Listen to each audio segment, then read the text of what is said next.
चलिए सब लोग जल्दी से ज्वाइन हो जाइए, आज थोड़ा सा लेट हो गया।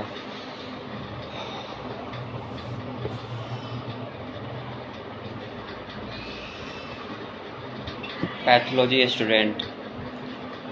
स्टूडेंट आपको मैं इन्फॉर्म कर रहा हूँ, आपके मनपसंद का टॉपिक आज आया है, ठीक है।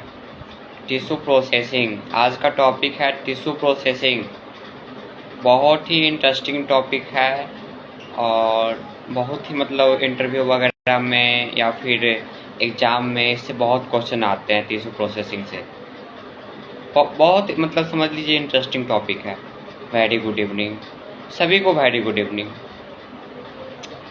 वो गाइस थोड़ा सा मतलब ओपीडी में मैं देखने चला गया था, इसलिए थोड़ा सा लेट हो गया, ठीक है। ओपीडी भी देखना होता है थोड़ा बहुत। चलिए विदाउट लेट किए, टाइम वेस्ट की क्लास स्टार्ट करते हैं, ठीक है। एकदम अच्छे से समझाएंगे आज। देखिए आज का टॉपिक है हिस्टोपैथोलॉजी सब्जेक्ट से टिश्यू प्रोसेसिंग, ठीक है। देखिए आप लोगों में से कोई बताइएगा व्हाट इज हिस्टोपैथोलॉजी। हिस्टोपैथोलॉजी का डेफिनेशन किसी को मालूम है? जल्दी से बताइए अगर किसी को मालूम है तो। हिस्टोपैथोलॉजी का डेफिनेशन मालूम है किसी को? तो बताइए, मैं क्लास स्टार्ट करने वाला हूँ जल्दी अब।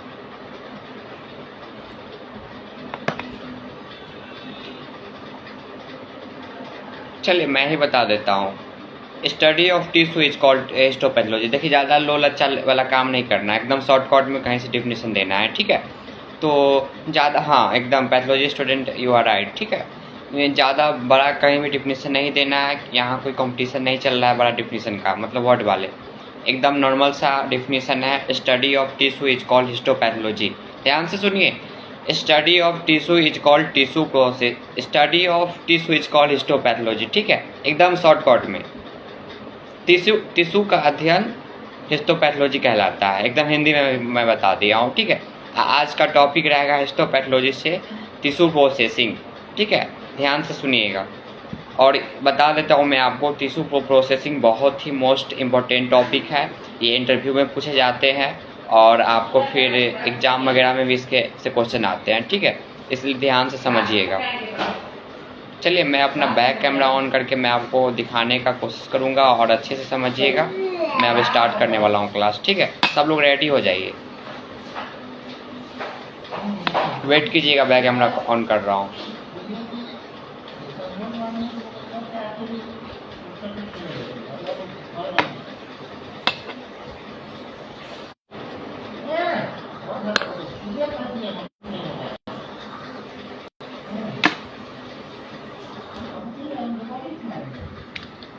देखिए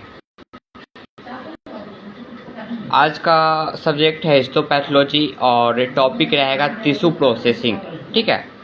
हिस्टोपैथोलॉजी में आएगा आज का टॉपिक टिश्यू प्रोसेसिंग। देखिए हिस्टोपैथोलॉजी में आप टिश्यू प्रोसेसिंग में आप आ जाइएगा तो इसमें हमको बहुत कुछ पढ़ना होता है, ठीक है। सबसे पहला होता है प्रिंसिपल ऑफ टिश्यू प्रोसेसिंग, ठीक है ना। Receiving and labelling of specimen, fixation, grossing, decalcification, fixation, dehydration, clearing, ठीक है। इनफिल्ट्रेशन एंड इम्प्रिगनेशन, इम्बेडिंग, सेक्निनाइनिंग, ठीक है। डिफ्रानाइजेशन, थोड़ा वर्ड बड़ा बड़ा है, स्टेनिंग और माउंटिंग एंड सबसे लास्ट माइक्रोस्कोपी, ठीक है। ध्यान से देखिएगा। और इसमें का सबसे फर्स्ट टॉपिक आता है टिश्यू प्रोसेसिंग, ठीक है। इसमें अगर आपसे कोई पूछेगा हिस्टोपैथोलॉजी में अगर किसी आप टिश्यू को ले रहे हो तो कितने मतलब इसमें स्टेप में आप उसको ये करोगे, तो इसमें सबसे फर्स्ट बोलना है प्रिंसिपल ऑफ टिश्यू प्रोसेसिंग, ठीक है। Receiving and labelling of specimen, fixation, grossing, decalcification, fixation, dehydration, clearing, infiltration, impregnation, embedding, sectioning, deparaffinization, sectioning and deparaffinization, staining, mounting, microscopy. देखिए इतना स्टेप आपको बताना होगा और मैं इस सारा स्टेप को मैं एक्सप्लेन करके बताता हूँ, ठीक है। देखिए सबसे फर्स्ट आता है टिश्यू प्रोसेसिंग। अब टिश्यू प्रोसेसिंग होता है क्या? The tissue processing is the heart of any tissue. देखिए टिश्यू प्रोसेसिंग जो होता है वो हार्ट होता है, ठीक है। हर्ट मीन्स मतलब टिश्यू से ही हम कुछ भी ये कर सकते हैं, एब्जॉर्ब कर सकते हैं, उसको देख सकते हैं अपने ये से माइक्रोस्कोप से। The tissue is removed from body for diagnosis of disease. देखिए हम टिश्यू लेते क्यों किसी बॉडी से, क्योंकि हमको डिजीज का डायग्नोसिस करना रहता है, किसी बीमारी का मतलब अगर पता लगाना है तो हम टिश्यू उठाएंगे वहाँ से, ठीक है। और देखिए सबसे पहला इसमें स्टेप एक आता है बायोप्सी, और दूसरा स्टेप आता है ऑटोप्सी। देखिए बायोप्सी किसको बोला जाता है, removing a piece of tissue from a living person. अगर मान लीजिए आप किसी मतलब जीवित प्राणी से अगर आप वहाँ से टिश्यू ले रहे हो, अगर मान लीजिए किसी पेशेंट का ऑपरेशन हुआ, ठीक है, और उस पेशेंट ऑपरेशन हो रहा है, मतलब ऑपरेशन इसलिए होगा क्योंकि उस पेशेंट को कैंसर वैंसर रहता है अंदर में। तो मान लीजिए सपोज मान लीजिए यूट्रस कैंसर है किसी पेशेंट को, तो सबसे पहले तो यूट्रस के पास ये करेगा, ये लगाएगा, ठीक है। उसके बाद वहाँ से जो टिश्यू मतलब ये रहेगा जिसमें डाउट लगेगा डॉक्टर को, जो भाई यहाँ का टिश्यू में प्रॉब्लम है, तो वहाँ से टिश्यू को कट करेगा, ठीक है। और डायरी का बोलिए, क्लास ले रहा हूँ मैं। देखिए अगर मान लीजिए किसी जीवित प्राणी से आप ले रहे हो तो बायोप्सी। देखिए एकदम सरल लैंग्वेज में, अगर आप किसी जीवित प्राणी से ले रहे हो जीवित और मतलब ऑर्गेनिज्म से या फिर लिविंग पर्सन से, तो उसका मतलब टिश्यू बायोप्सी कहलाता है। अगर मान लीजिए डेड पर्सन से या फिर डेड बॉडी से आप ये ले रहे हो, मतलब टिश्यू ले रहे हो, तो उसको बोलेंगे ऑटोप्सी। देखिए बायोप्सी और ऑटोप्सी बहुत ही मोस्ट कॉमन इम्पोर्टेंट ये है टॉपिक है, और इसका मतलब एक्सप्लेनेशन बहुत बड़ा है, लेकिन एकदम शॉर्टकट में मैं आपको बता रहा हूँ। बायोप्सी अगर मान लीजिए कोई जीवित पर्सन से ले रहे हैं तो उसको बायोप्सी बोलेंगे, अगर मान लीजिए कोई डेड पर्सन या बॉडी से ले रहे हैं तो उसको बोलेंगे ऑटोप्सी। बायोप्सी ऑटोप्सी में अगर डिफरेंस पूछे तो दो ही डिफरेंस होता है। एक तो इसका ये बायोप्सी में अगर आप जीवित प्राणी से ले रहे हो ये होता है, और ऑटोप्सी में अगर आप किसी मतलब डेड पर्सन से, अगर देखिए आप लोग CID वगैरह आप लोगों में से किसी ने देखा होगा, तो मान लीजिए किसी पेशेंट या फिर किसी भी पर्सन का मतलब डेथ हो गया तो फॉरेंसिक वगैरह होता है, और ये नहीं होता है गाइज, मान लीजिए पोस्टमार्टम वगैरह जो होता है, तो मान लीजिए पोस्टमार्टम वाला पेशेंट का अगर कोई चीज़ का डायग्नोसिस करना है कोई टिश्यू का, तो उसको बोलेंगे ऑटोप्सी। अगर मान लीजिए कोई पेशेंट गया डॉक्टर के पास, बोल रहा है मतलब मेरे पेट में दर्द कर रहा है बहुत ही ज़्यादा, तो डॉक्टर उसका पहले अल्ट्रासाउंड लिखेगा, ठीक है, अल्ट्रासोनोग्राफी। तो अल्ट्रासोनोग्राफी में आएगा जो उसके यूट्रस में प्रॉब्लम है, ठीक है, इन्फेक्शन है, तो डॉक्टर को डाउट हो सकता है जो भाई इस पेशेंट को कहीं कैंसर वैंसर हो सकता है, तो उस पेशेंट को सबसे पहले उसको बोला जाएगा जो भाई आपके यूट्रस में प्रॉब्लम है, ठीक है। यूट्रस आप लोग जानते होइएगा, इसलिए मैं एक्सप्लेन करना ज़रूरी नहीं समझता हूँ। डॉक्टर उसको बताया जाएगा जो भाई आपके यूट्रस में इन्फेक्शन है, आपका ना ऑपरेशन होगा, ठीक है। ऑपरेशन के टाइम आपका एक टिश्यू वहाँ से काटा जाएगा, उसके बाद आपका वो टिश्यू का डायग्नोसिस होगा। डायग्नोसिस वही चार्ज बायोप्सी का सैंपल का चार्ज 4000 के आसपास रहता है, ठीक है। और मैं आप सभी लोगों को बता देता हूँ, अगर आप लोग बायोप्सी का सैंपल वगैरह ले रहे हो, अगर कोई गरीब पेशेंट उसको लेस वेस कर दीजिएगा, ठीक है। ऐसा नहीं है 4000 के पूरा ले लीजिएगा, इसलिए लेस वेस कर लीजिएगा, अच्छा रहेगा। वैसे भी बेचारा मतलब पहले से ये रहता है, टेंशन में रहता है पेशेंट।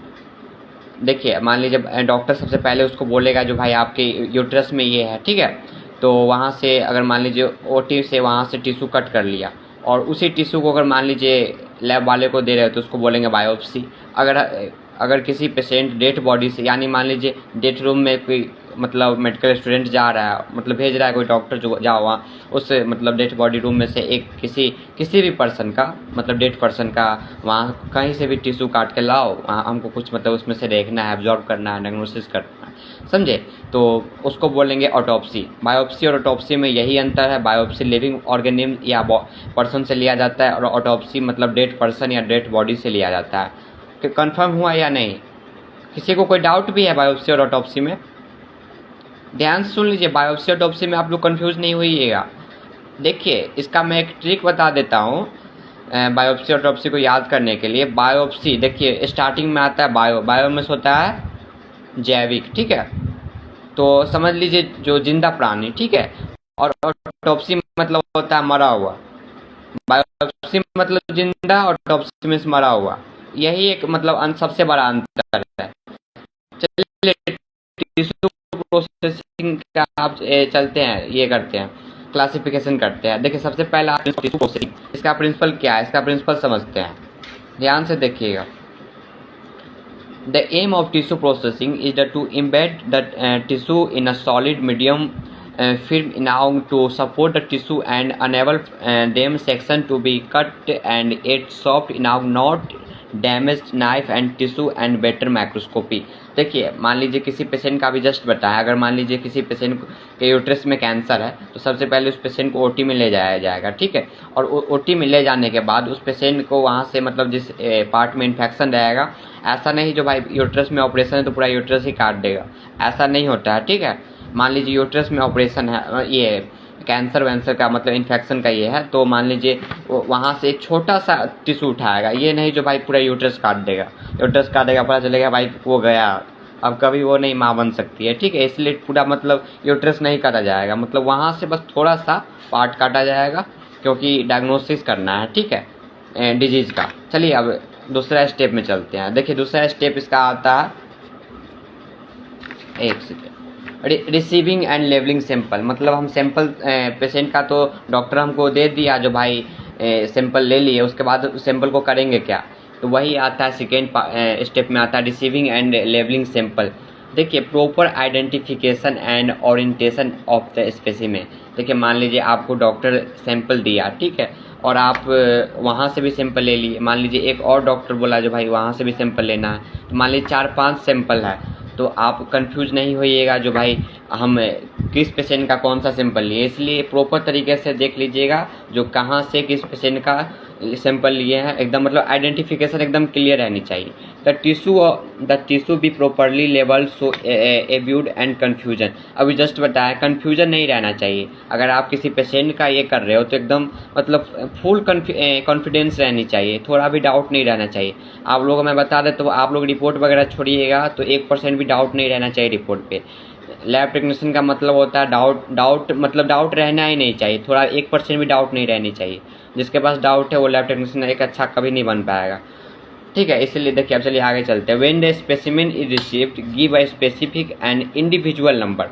ये भी हमको ध्यान रखना होगा भाई, अगर मान लीजिए 3 नंबर पेशेंट का सैंपल लिए हैं तो 3 नंबर उस पर चढ़ा देंगे, ठीक है। तो ऐसा नहीं जो सैंपल ले गए लैब में रख दिए, मान लीजिए वहाँ से दूसरा कोई टेक्नीशियन आया वहाँ पर एक और सैंपल डाल दिया, तो पता चलेगा भाई दोनों का सैंपल ही मिक्स हो गया है, फिर सही से डायग्नोसिस नहीं हो पाएगा। डायग्नोसिस नहीं होगा तो डॉक्टर ट्रीटमेंट नहीं कर पाएगा पेशेंट का, जिससे पेशेंट कभी नहीं ठीक हो पाएगा। बहुत मतलब समझ लीजिए लैब वाला का बहुत ही बड़ा ये भूमिका रहता है किसी भी डिपार्टमेंट में, ठीक है ना। Properly completed histopathology requires station from containing patient name, age, sex, relevant clinical data, surgical finding and name of the tissue submitted। देखिए मान लीजिए आप सैंपल लिए, ठीक है, उसके बाद आप सैंपल लेने के बाद अभी जस्ट बताएं छोड़ना नहीं है पेशेंट। मान लीजिए आपको डॉक्टर कॉल किया, डॉक्टर तो टिश्यू काट के ओटी में रखा होगा, मैंने बहुत सैंपल लिया ओटी से, तो मैं अपना बात बता रहा हूँ। मैंने सबसे पहले गया मैंने ओटी में, वहाँ पे मैंने देखा ट्रे में टिश्यू कटा हुआ था, उसको मैंने ग्लव्स से अपने कंटेनर में, इसका कंटेनर आता है, ठीक है, इसका 20 ml का कंटेनर रहता है। देखिए यूरिन कंटेनर होता है ना, उसमें भी रख सकते हैं, कोई दिक्कत नहीं है। देखिए यूरिन कंटेनर थोड़ा छोटा होता है, यूरिन कंटेनर से ही थोड़ा बड़ा सा रहता है, वैसा ही उसका ये रहता है कंटेनर। तो सबसे पहले आप ग्लव्स पानी, हमको लगता है इसमें से बहुत कम आदमी लिया होगा बायोप्सी का सैंपल, बहुत कम, ना के बराबर, लेकिन मैंने अभी तक एटलीस्ट 200 सैंपल लिया है बायोप्सी का।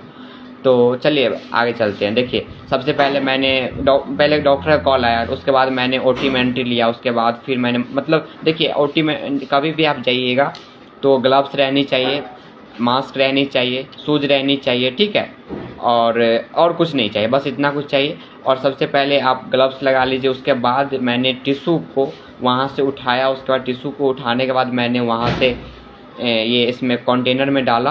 कंटेनर में डालने के बाद मैंने लैब पे ले गया, और ले जाने से पहले ओटी में ही पेशेंट का वहाँ पे एज चढ़ा दिए, पेशेंट का नेम चढ़ा दिए, कौन सा मेल है या फीमेल है वो चढ़ाया है, डॉक्टर का प्रिस्क्रिप्शन वो जो फाइंडिंग रहता है उसका पिक लिए थे।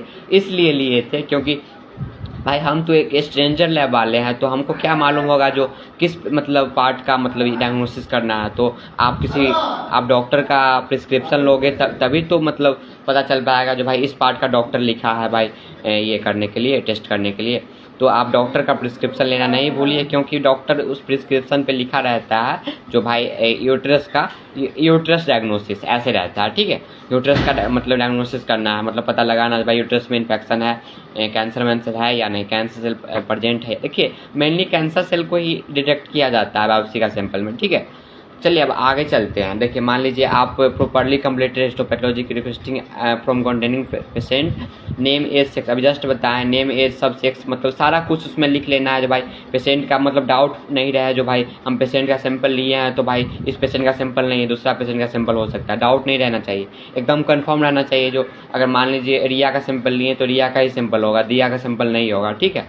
एक मैं एग्जाम्पल लेके बताया हूँ, अगर रिया दिया इसमें ज्वाइन होंगे तो अपना गलत नहीं समझिएगा, मैं एक एग्जाम्पल लेके बताया हूँ, जो अगर रिया का सैंपल होगा तो रिया का ही होगा, दिया का नहीं होगा, इसलिए इसमें रिया अगर ज्वाइन होइएगा बुरा मत मानिएगा, ठीक है। ये मैं एग्जाम्पल लेके बताया हूँ।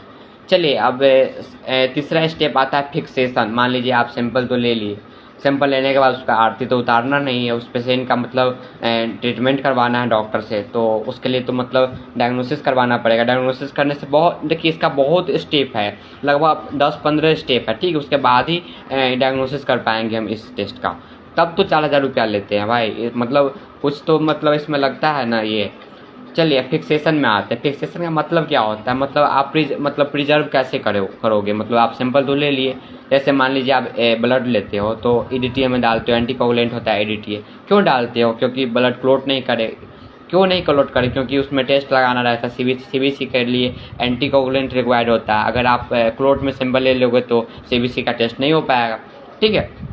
तो यही मसला होता है इसके साथ, बायोप्सी सैंपल के साथ। अगर आप बायोप्सी का सैंपल लिए हो तो आपको मतलब उसको प्रिजर्व भी करना पड़ेगा। प्रिजर्व करने के लिए एक मेडिकल टर्म आता है फिक्सेशन, ठीक है। चलिए फिक्सेशन में चलते। Fixation is important due to prevent the tissue from autolysis and putrefaction.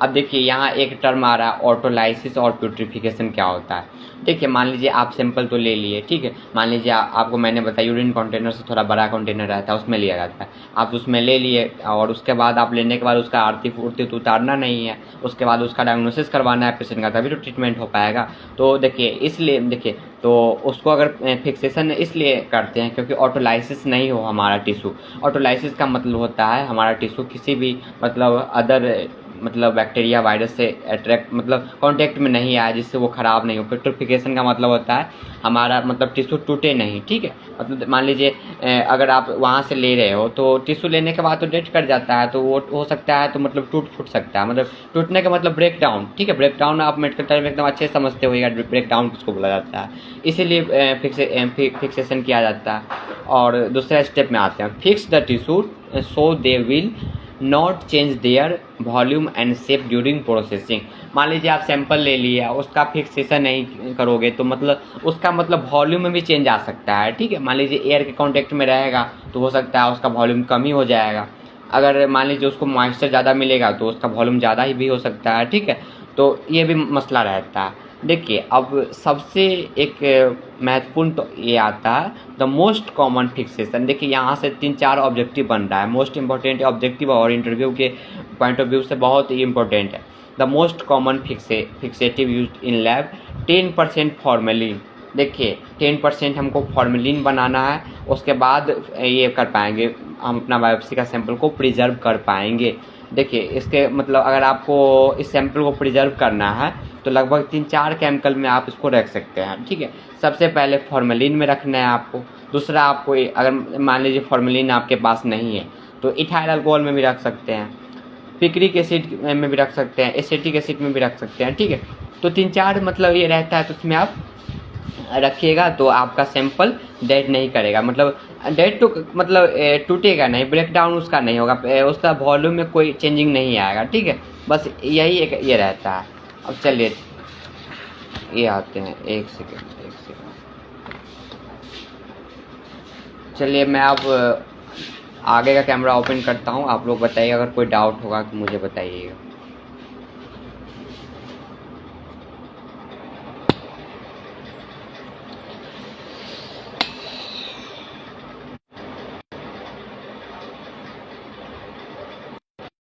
चलिए बताइए कोई डाउट भी है इसमें। देखिए अभी मैंने 3 स्टेप पढ़ाया है, सबसे पहले तो आपको ये करना पड़ेगा, पेशेंट का सैंपल मतलब टिश्यू प्रोसेसिंग करना पड़ेगा, सबसे फर्स्ट स्टेप। उसके बाद आपको लेबलिंग करना पड़ेगा सैंपल को, और थर्ड स्टेप है आपको फिक्सेशन करना पड़ेगा, फिक्सेटिव करना पड़ेगा, यही रहता है, ठीक है। और उसके बाद अभी 8-10 स्टेप और है, और नेक्स्ट क्लास में एक्सप्लेन कर दूंगा, ठीक है। और इसके अलावा अगर कोई डाउट है तो मुझे आप बेझिझक बता सकते हैं, बताइए कोई डाउट भी है किसी को। बहुत मोस्ट इम्पॉर्टेंट टॉपिक है, और ये एक ऐसा टॉपिक है जो एक दिन में ख़त्म नहीं हो सकता है, ठीक है। मतलब एक दिन में ये टॉपिक ख़त्म ही नहीं हो सकता है, कम से कम तो इसमें 2 दिन तो लगेंगे भाई। और मैंने तो लगभग मतलब 2 क्लास का मतलब स्टडी मतलब एक क्लास में ले लिया है, क्योंकि कॉलेज वगैरह में या फिर कहीं आप चले जाइएगा तो एक दिन में एक ही मतलब ये पढ़ाया जाता है स्टेप, मैंने 3 पढ़ाया है, ठीक है। तो अगर इसके अलावा अगर कोई डाउट वाट हो तो मुझसे पूछ सकते हैं आप बेझिझक, कोई ये डरने वरने वाला या टेंशन वाली बात नहीं, एकदम जल्दी से पूछ लीजिए, क्योंकि मैं अब क्लास एंड भी करूँगा। पूछ लीजिए जल्दी से। देखिए हिस्टोपैथोलॉजी में स्टार्टिंग से एक्सप्लेन कर रहा हूँ। देखिए हिस्टोपैथोलॉजी में अगर आप किसी पेशेंट का सैंपल ले रहे हो, देखिए हिस्टोपैथोलॉजी में लगभग 8-10 स्टेप आते हैं सैंपल को ये करने के लिए। देखिए सबसे पहले study of tissue is called histopathology. हम टिश्यू का अध्ययन हिस्टोपैथोलॉजी कहलाता है। सबसे एकदम सरल लैंग्वेज में समझिए, टिश्यू का अध्ययन टिश्यू प्रोसेसिंग कहलाता है, और इसमें टिश्यू प्रोसेसिंग में लगभग 8-10-15 स्टेप होते हैं, जिस स्टेप को आप फॉलो करके उसके बाद ही आप डायग्नोसिस कर पाओगे। और इसका सबसे लास्ट स्टेप होता है माइक्रोस्कोपी। इसको डायग्नोसिस करने के लिए माइक्रोस्कोप का ज़रूरत पड़ता है, ठीक है ना। तो मैंने अभी लगभग 3 स्टेप एक्सप्लेन कर दिया। अगर इस 3 स्टेप में कोई भी डाउट हो, देखिए स्टार्टिंग से मैं बता देता हूँ 3 स्टेप का। देखिए सबसे पहले तो इसका प्रिंसिपल ऑफ टिश्यू प्रोसेसिंग। भाई टिश्यू प्रोसेसिंग क्यों करते हैं इसका रीज़न, और दूसरा आ जाएगा लेबलिंग। सैंपल तो ले लिए, लेकिन उसको क्या करना है, लेबलिंग करना है, यानी कि नाम चढ़ाना है पेशेंट का सैंपल पे, डॉक्टर से प्रिस्क्रिप्शन मांगना है, भाई किस पार्ट का ये करना है, डायग्नोसिस करना है, वो ले लेना है, ठीक है।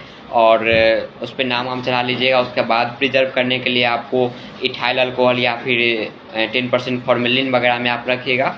देखिए 10% फॉर्मेलिन उसको डुबा के रखा जाता है, इसलिए रखा जाता है जो हमारा वो जो टिश्यू है वो मतलब ब्रेक डाउन नहीं हो, ठीक है, उसमें से स्मेल नहीं आए, मतलब उसमें उसके वॉल्यूम में या फिर शेप में या फिर कोई भी चीज़ में अंतर नहीं। उसके बाद फिर कटिंग वटिंग होता है, ठीक है, 4x4 साइज में कट वट होता है। तो ये सब मैं आगे क्लास में एक्सप्लेन कर दूंगा। अगर यहाँ तक कोई भी डाउट है तो मुझसे पूछ सकते हैं, 1 मिनट का समय आपके पास है, पूछ लीजिए जल्दी से। किसी को डाउट है इसमें जो मैंने अभी एक्सप्लेन किया है? मैं क्लास अब एंड करूँगा। समझ में आ गया ना जी?